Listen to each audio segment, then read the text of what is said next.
Welcome back. You can add in assets to your Microsoft Clipchamp. You're going to see this area here that says Import Video. What you'll then notice is that you will see the video in your workspace.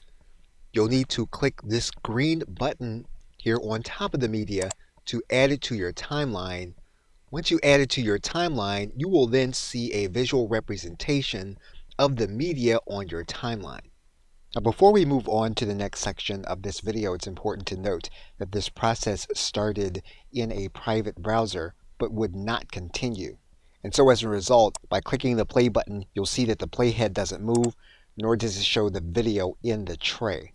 You are going to need to have a browser that will allow processes to run and not to keep them all from running.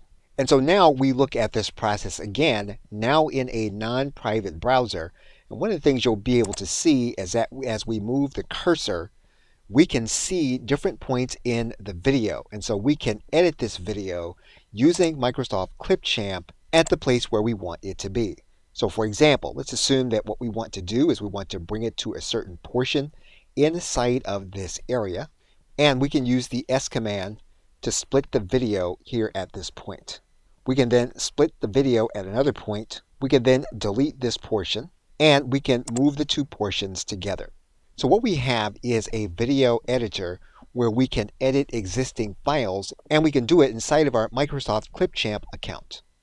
Okay, so with that, thanks, and I will see you in another video.